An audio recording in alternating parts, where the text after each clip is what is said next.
어떤 책에서요, 좀 약간 유머 아닌 유머인데 참 씁쓸했습니다. 일부회 때도 이야기를 했지만은 오늘날 많은 사람들이 우리 교회를 향해서 어떤 이미지를 가지고 어떤 생각을 갖고 있는가라고 하는 것을 단편적으로 보여주는 그런 유머였는데요. 내용인즉슨 그렇습니다. 시내버스 안에서 이 젊은 사람 둘이 시비가 붙었어요. 그런데 별것 아닌 것 같은데 그 시비가 길어집니다. 언성이 높아지고 소리가 커지면서 계속 다툽니다. 말싸움을 하다 보니까 그 버스 안에 있는 모든 분들이 불편해지기 시작을 했던 거예요. 근데 멈출 기미가 없어요. 그랬더니 나이가 지긋하신 남자 어르신이 그네들을 향해서 호통을 쳤습니다. 이보시오, 싸우려면 교회 나가서 싸우세요. 그러더랍니다.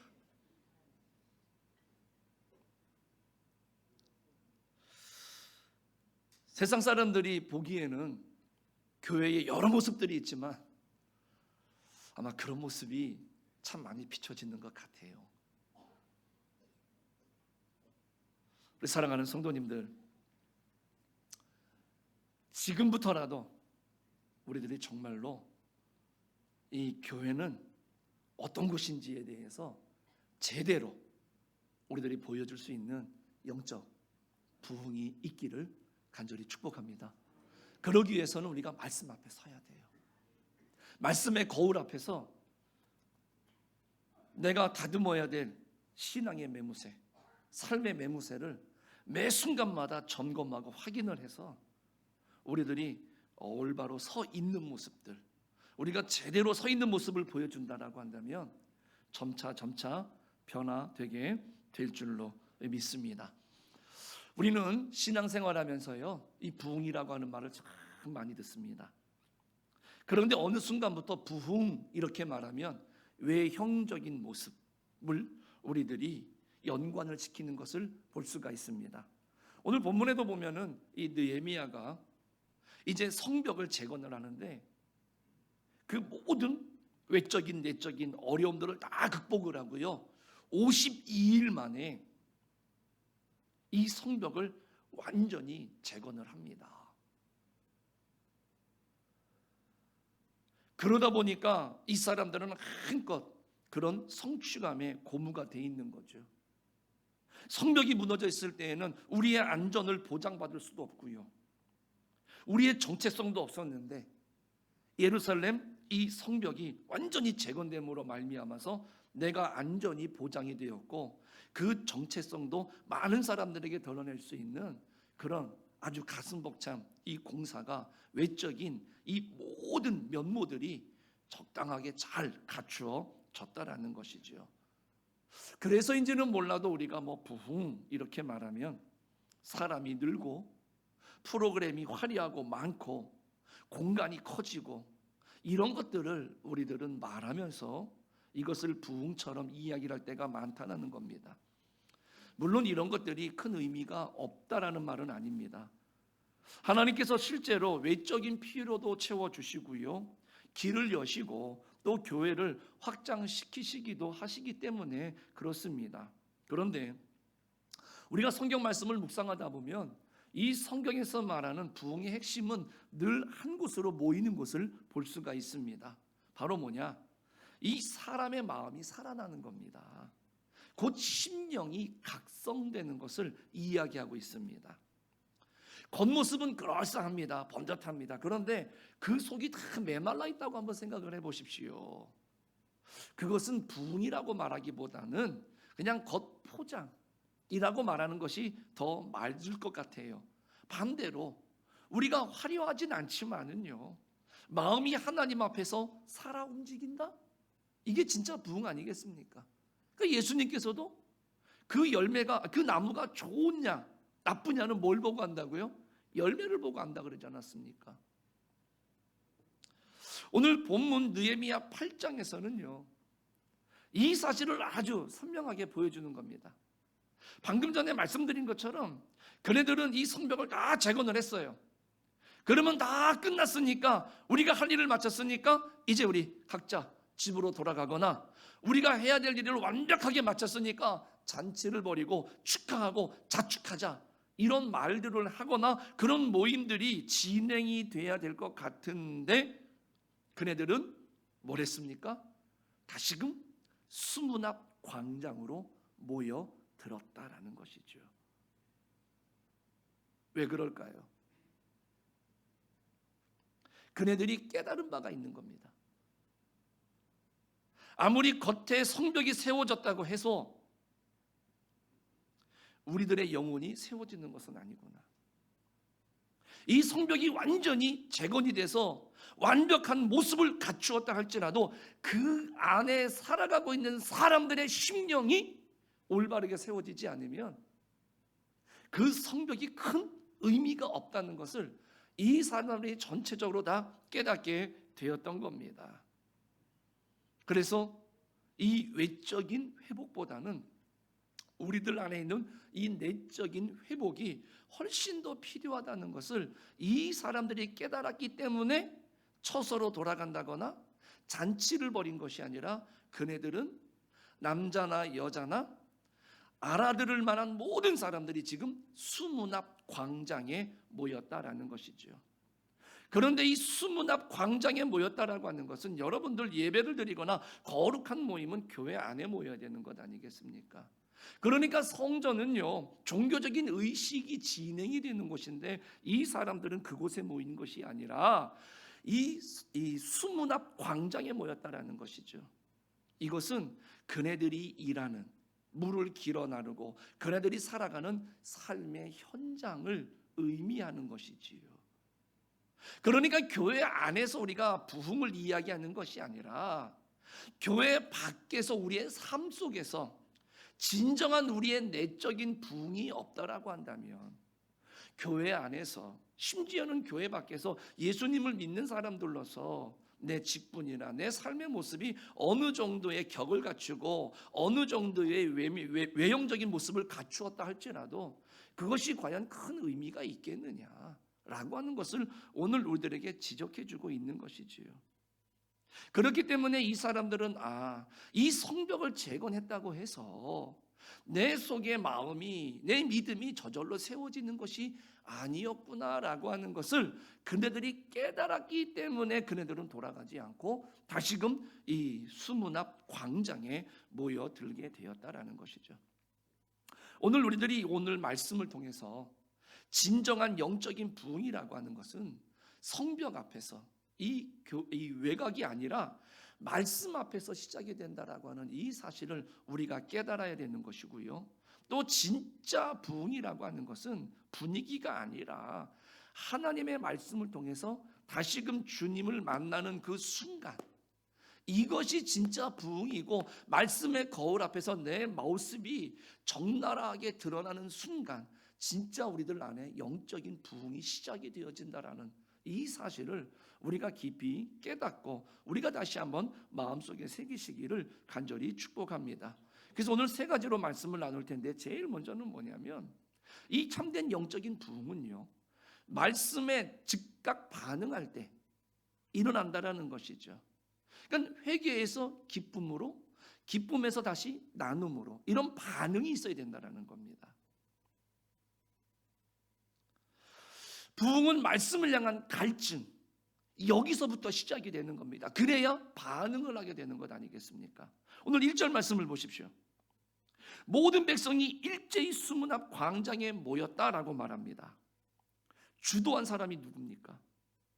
느헤미야나 에스라입니까? 그래서 모이세요, 모이세요, 그들에게 그렇게 외쳤습니까? 아닙니다. 백성들이 먼저 움직인 겁니다. 1절 하반절이 중요합니다. 학사 에스라에게 여호와께서 이스라엘에게 명령하신 모세의 율법책을 가져오기를 청하매, 이렇게 말하고 있습니다. 백성들이 먼저 요청을 한 겁니다. 말씀을 가져와 주십시오. 그리고 그 말씀을 들려주십시오. 이게 부흥의 시작이라는 겁니다. 즉 말씀을 듣고자 하는 갈망입니다. 말씀에 대한 갈급함이라는 것이지요. 부흥이라고 하는 것은요, 특별한 환경이나 특별한 연출로 인해서 생겨나는 것이 아니라는 겁니다. 부흥이라고 하는 것은 영적인 허기에서부터 시작이 되는 겁니다. 주님, 제가 지금 비어져 있습니다. 깨끗하게 치워져 있기는 한데 말씀으로 가득, 성령으로 가득 채워져야 되는데 채워지지 않고 있습니다. 그래서 제가 비어져 있고 말라 있습니다. 다시 말씀으로 나를 충만하게 채워주시고 영혼의 양식으로 나를 배불려 달라고. 이게 부흥의 첫 걸음이라는 것이죠. 그래서 2절 3절에 보면은 이 에스라가 율법책을 가져와서 그 부탁대로 낭독을 하는데 3절에 보니까 새벽부터 정오까지입니다. 그 새벽 시간이 정확히 언젠지는 모르지만 우리가 뭐 6시라고 가정을 하더라도요, 정오까지라고 한다면 적어도 6시간 이상이라는 겁니다. 엄청 긴 예배입니다. 그런데 오늘날 우리 한국 교회는 어떻습니까? 조금만 설교가 길으면 갑자기 시계를 보기 시작을 하죠. 그리고 농담 반 진담 반으로 항상 목사님들에게 어떤 요청을 합니까? 목사님, 말씀은 짧으면 짧을수록 은혜가 됩니다. 일주일 동안 묵상하고 어떻게 말씀을 전하고 나누고 또 기도하면서 전달하고자 하는 그런 감동이 있어서 채우고 묵상하고 들려드리고 싶은, 가르쳐드리고 싶은, 나누고 싶은 말씀을 가득 차 있는데 항상 이 머릿속에 뭡니까? 맴맴 도는 게 있어요. 설교는 짧을수록, 예배는 빠를수록. 그래서 가끔씩 제가요, 버벅이기 시작을 합니다. 그럴 땐 시간에 쫓기는구나. 그렇게 여러분들이 이해하시면 될 것 같은데요. 지금 이 사람들은 굉장히 긴 예배입니다. 근데 그 자리에서 이 사람들은 움직이질 않았다는 것이죠. 왜요? 갈급했어요. 제가 전도사 시절에요, 제가 참 많은 목사님들을 닮고 싶은 분들이 있지만은 그래도 마음속에 한 분, 제가 처음에 모셨던 담임 목사님이신데, 예전에 교회들은 보면 대략 이 1층에 본당이 있고요.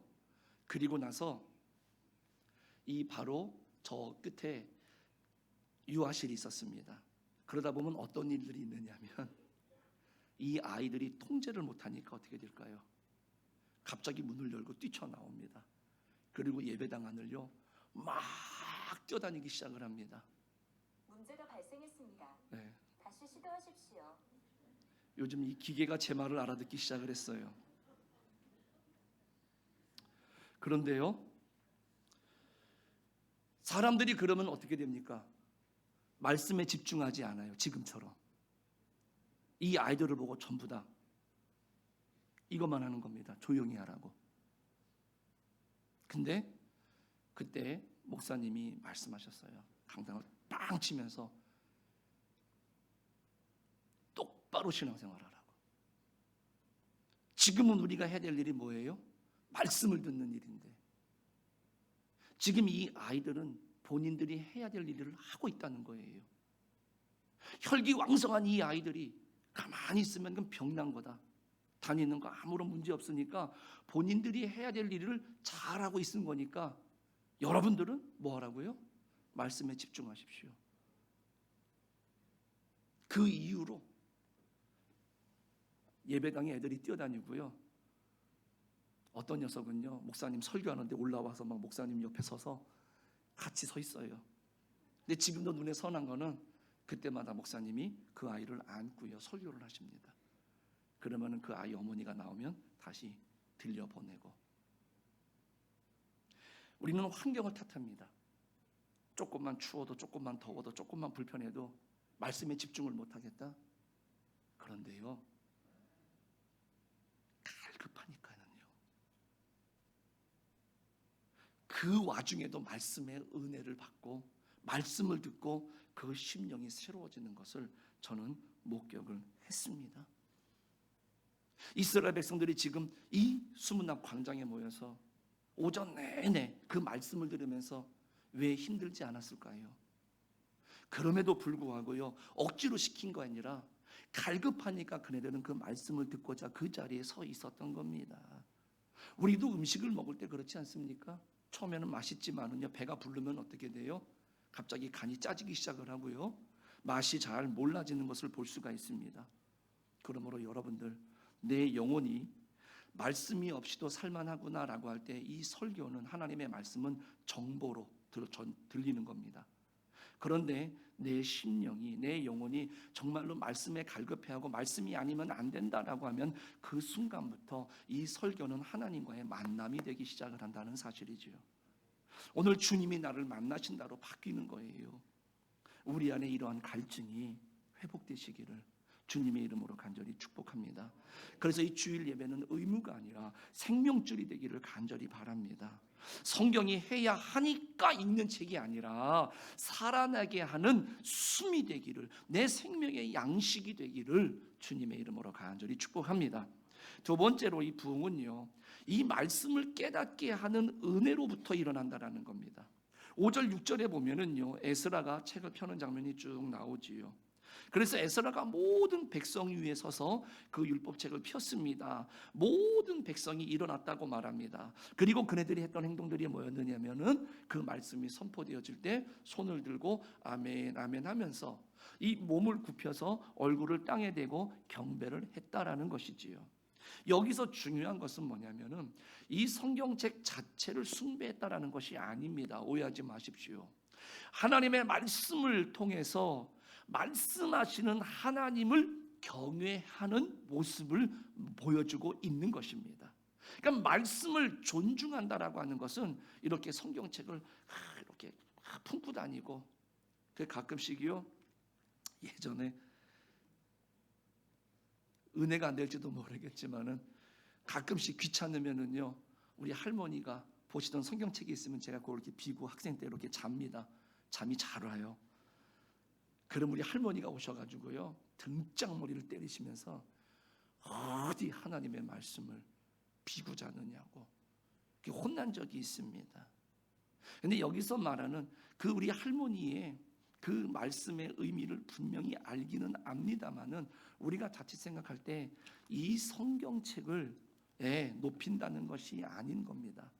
지금 하나님이 말씀하신다는 두려움과 사랑으로 지금 그 말씀 앞에 서 있다라는 것이죠. 그런데 더 중요한 것은 8절입니다. 하나님의 율법책을 낭독하고 그 뜻을 해석하여 백성에게 그 낭독하는 것을 다 깨닫게 하니, 이렇게 말합니다. 여기서 부흥의 본질이 시작이 되는 겁니다. 말씀을 들었는데 깨달아지는 사건이 일어나기 시작을 한 겁니다. 성경은 단지 소리를 많이 들으면 변화되는 구조가 아니라는 겁니다. 이 말은 뭐냐면 교회를 몇십 년 다녔다 그래서 변화가 일어나는 게 아니라는 겁니다. 우리가 듣고 다 안다 그래서 변화가 일어나는 게 아니라는 것이지요. 귀로만 듣습니까? 다 지나갑니다. 머리로만 듣습니까? 그건 지식이 되는 것이지요. 그러나 성령께서 마음을 열어서요, 이게 나에게 하시는 말씀이구나 깨닫게 되면 그때부터 그 영혼이 찔림을 받는 거죠. 말씀을 통해서. 그러니까 이스라엘 백성들이 말씀을 들으면서 이방인과 결혼하지 말라라고 하는 것은 단순한 결혼의 문제가 아니라 오늘 우리들이 하나님 앞에 그 신앙의 문제, 우상 숭배의 문제예요. 이것을 깨닫는 것이죠. 이런 식으로 하나님의 말씀을 깨닫기 시작할 때 이 머리로 깨달은 하나님의 말씀이 드디어 가슴으로 내려오면서 이 마음에서 뜨거워지기 시작을 한다라는 것이죠. 히브리서 4장 12절은 분명히 우리들에게 뭐라고 말씀합니까? 하나님의 말씀은 살아있고 활력이 있다. 마음의 생각과 뜻을 판단한다라고 분명하게 말씀하고 있어요. 이 말씀이 듣고 깨달아지기 시작을 하니까 이 백성들이 오늘 본문에 뭐라고 말합니까? 울기 시작을 합니다. 누가 울라고 시킨 게 아니지요. 말씀이라는 거울 앞에서 자기의 모습을 발견하기 시작을 하고 자기의 모습을 보기 시작했다라는 것이지요. 여러분들, 우리가 하나님의 말씀 앞에서 회개라고 하는 것은 기분 나쁜 자책이 아닙니다. 회개는 내가 봐야 될 것을 올바르게 보지 못했고 그래서 나는 똑바로 사는 줄 알았는데 결과적으로 보니까 내가 속고 있었구나.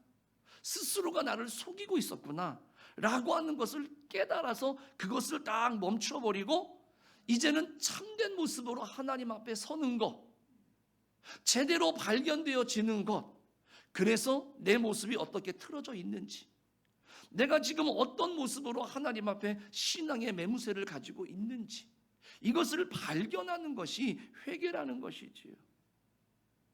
그러니까 진짜 부흥이라고 하는 것은요, 사람을 들뜨게만 하지 않습니다. 오히려 진짜 부흥이라고 하는 것은 사람을 굉장히 정직하게 만든다는 것이죠. 그래서 주님, 내 안에 하나님의 아닌 것이 있었습니다. 나는 몰랐는데 지금 이 시간 발견하게 되었습니다. 깨닫게 되는 것이지요. 내가 겉으로는 열심히 신앙생활을 하는 것 같았지만 지금 다시금 말씀의 거울에 나를 비추어 보니 내가 속으로는 결정적인 순간에는 내가 하나님을 참 멀리 했었군요. 이 회개, 이 고백이 나오는 순간 이미 부흥은 시작된 줄로 믿습니다. 그러므로 이 회개라고 하는 것은 그냥 되는 것이 아니라 오늘 본문에 보니까 해석하여 8절에 보니까 해석해서 깨닫게 했다라는 겁니다.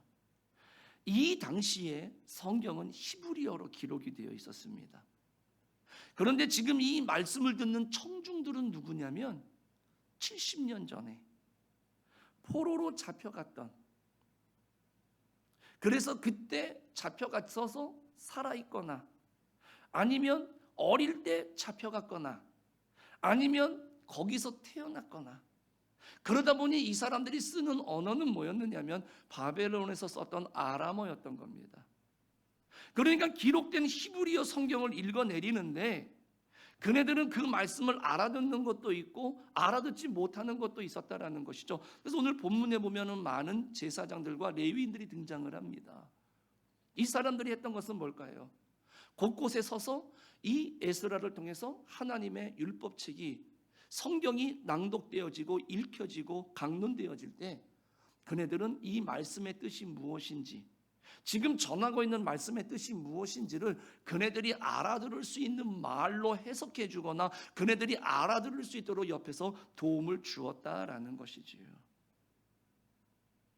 좀 더 오늘날로 말하면은 고국 말을 못하는 2세, 3세들에게 통역해 주었다라고 해도 무방할 것 같습니다. 그랬을 때 그네들이 그 말씀을 듣고 깨닫게 되어지므로 그 말씀이 계속 들려지면서 이 마음에 뜨거운 감동이 살아나면서 그네들이 울기 시작을 했고 그 말씀 앞에서 본인네들이 통회자복을 하는 그러한 역사가 오늘 본문에 나타나고 있는데 그것이 어디서요? 수문 앞 광장이라는 겁니다. 내 삶의 자리에서 그 말씀이 그렇게 나를 변화시켜가고 있었다라는 것이지요.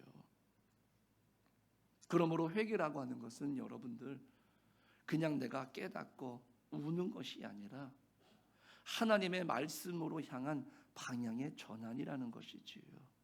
그것은 그냥 분위기나 시간이 해결해 주는 것이 아니라 하나님의 말씀을 올바르게 듣고 올바르고 깨닫게 되어질 때 오늘 우리들이 우리의 심령 속에 뜨거운 부흥의 역사가, 감동의 역사가 있게 되는 줄로 믿습니다. 즉, 이 말씀이 아는 것이 아니라 이 말씀이 도대체 나와 무슨 상관이 있을까?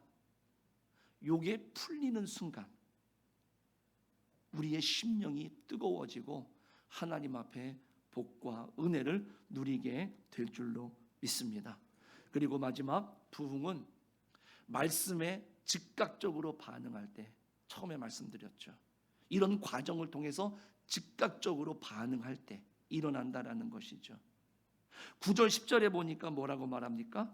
백성들이 그렇게 울고 있으니까 느헤미야와 에스라와 레위 사람들이 이렇게 말합니다. 오늘은 너희 하나님 여호와의 성일이니 슬퍼하지 말며 울지 말라. 지금까지는 말씀을 듣고 통회자복하라고 회개하라고 외치다가 갑작스럽게 이제는 울지 말고 기뻐하라. 우리가 보면 좀 이해가 안 되는 그러한 장면일 수도 있습니다. 그런데 그 10절에 보니까 유명한 말씀이죠. 여호와로 말미암아 기뻐하는 것이 너희의 힘이니라 이렇게 말씀합니다. 이 대목에서 이 부흥의 균형을 우리가 찾아볼 수가 있는 겁니다. 부흥은 회개로 시작하지만 회개에 머물지를 않는다는 겁니다. 죄를 보게 하지만 죄만 보게 두지 않는다라는 겁니다. 말씀은 우리를 낮추지만 동시에 하나님 안에서 다시 일어서게 한다는 이야기입니다. 그러니까 하나님은 우리의 죄를, 우리의 잘못을 지적하시는데 우리를 낮추고 넘어뜨리려고 하는 것이 아니라 우리를 도리어 지켜주시고 회복시켜주시고 일으켜주시기 위해서 지적하신다라는 사실이죠. 우리가 의사를 만나는 것과 같은 이치예요. 그래서 의사가 우리들에게 병을 고치기 위해서는 어쩔 수 없는 그런 통증이나 아픔을 동반할 수밖에 없어요. 그러나 그것은 나를 아프게 하거나 힘들게 하는 것이 아니라 회복시키고 고쳐주기 위한 하나의 과정인 것처럼 하나님께서는 우리들에게 회개를 요청하시는 것은 우리를 일으키시고 우리를 회복시키시기 위해서라는 것이지요. 그렇기 때문에 우리가 깨닫고 우리가 울었다라고 한다면 이제는 그 말씀 안에서 다시 일어서서 걸어가야 되는 결단이 있어야 될 줄로 믿습니다. 그래서 오늘 이 느헤미야와 에스라가 백성들에게 말하는 겁니다. 오늘은 거룩한 성일이다. 오늘은 하나님께 돌아오는 날이다. 그러니 절망으로 끝내지 말고 하나님 안에서 기쁨으로 다시 전진하고 다시 나가십시다. 이야기하는 것이죠. 이게 여호와로 말미암아 기뻐하는 것은 단순히 우리가 기분이 좋다 이런 게 아닌 겁니다. 상황이 좋아져서 기분이 좋다 이게 아니라는 겁니다. 하나님께서 하나님 되심 때문에 우리가 누릴 수 있는 기쁨이라는 것이지요. 죄를 보았는데도 죄보다 크신 하나님의 자비를 보기 때문에 그것을 붙드는 기쁨을 말하는 겁니다. 나는 실패했는데 그런 나를 다시 보듬으시고 탕자처럼 말입니다. 입히시고 끼워주시고 다시 신발을 신겨주시고 잔치를 베풀어 주시는 그 하나님을 바라볼 때 우리가 가질 수 있는 기쁨을 이야기하는 것이죠. 이 기쁨, 이것이 우리들에게 진정한 힘이 된다라는 것이죠. 사람은요 죄책감만으로는 오래가 못 가지요. 두려움만으로는요 살 수가 없습니다. 그러나 은혜의 기쁨을 아는 사람은, 그 은혜의 기쁨을 체험한 사람은 다시 살아갈 수 있고 또 회복될 수 있다는 것이죠. 그러므로 은혜의 기쁨은 사람을 다시 살게 하고 다시 순종하게 한다라는 것이죠. 그랬을 때 그 부흥의 열매가 어떻게 나타나느냐? 오늘 10절 말씀입니다. 너희는 가서 살찐 것을 먹고 단 것을 마시되 준비하지 못한 자에게는 나누어 주라. 그러니까 부흥이라고 하는 것은요 개인 감정으로 끝나지 않는다는 이야기죠. 공동체적인 나눔으로 이어진다는 이야기입니다. 말씀으로 주님을 만나면 마음이 넓어집니다. 나만 은혜 받으면 됐다가 아니라 준비하지 못한 사람, 소외된 사람, 함께 기뻐해야 할 사람에게 나눕시다, 같이 합시다 라고 한다는 것이죠. 여러분들, 우리가 신앙생활하면서 내 신앙의 건강함의 표지가 무엇일까? 바로 그것은 간단합니다. 오늘 본문을 말씀을 요약하자면 하나님의 말씀 앞에서 나를 보는 겁니다. 그리고 하나님의 은혜 안에서 다시 내가 기뻐하게 되는 것, 그리고 그 기쁨이 흘러 이웃을 돌보는 사랑으로 살아가면 오늘 우리의 심령은 지금 건강한 것이고 이 건강한 부흥을 계속해서 우리의 신앙과 삶 속에서 이루어가고 있다라고 하는 증거라는 것이죠. 부흥이라고 하는 것은 예배당 안에서만 타오르는 불이 아니라는 겁니다. 예배당 밖으로 흘러가는 생수가 되어질 때 그게 진짜 건강한 부흥이라고 말씀을 드릴 수가 있는 것이지요. 여러분, 그러므로 우리들이 건강한 부흥을 꿈꾸고자 한다라고 한다면 말씀을 들으러 오십시오. 갈증을 회복하셔야 되는 겁니다. 종교 행사가 아니라 하나님의 말씀 앞에 기대를 가지고 우리가 날마다 들려지기를 위해서 기도하는 마음으로 오셔야 되는 거고요. 또 하나는 깨닫게 해달라고 간구하십시오. 성령의 조명을 우리가 간구하셔야 돼요. 우리가 언제까지 맨날 듣고 이게 도대체 뭘까 이런 것이 아니라 들을 때마다 주님 말씀해 주시고 깨닫게 해달라고. 그럴 때에 오늘 이 말씀의 검은 나를 찌르기도 하고 쪼개기도 하지만 의사의 손에 들려진 메스와 같은 칼처럼 나를 고치고 나를 회복시키는 그러한 능력의 말씀이 되어줄 수 있다라는 것이죠. 그리고 말씀에 즉각적으로 반응하시길 바랍니다. 때로는 회개로, 때로는 기쁨으로, 때로는 나눔으로 말입니다. 찔림이 있습니까? 미루지 마십시오. 회개는 내일부터가 아니라 지금 당장인 것이죠. 그리고 우리들이 주님 안에서 기뻐하시길 바랍니다. 여호와로 말미암아 기뻐하는 것이 너희의 힘이다 말씀하고 있지 않습니까? 그래서 그 받은 은혜들을 많은 이들과 함께 나눌 수 있는 그런 우리 성도님들이 다 되어지시기를, 그래서 우리 공동체를 살리고 우리 가족과 우리와 함께하는 모든 이들을 살려낼 수 있는 그런 우리 성도님들이 다 되시기를 주님의 이름으로 축복하겠습니다. 기도하겠습니다.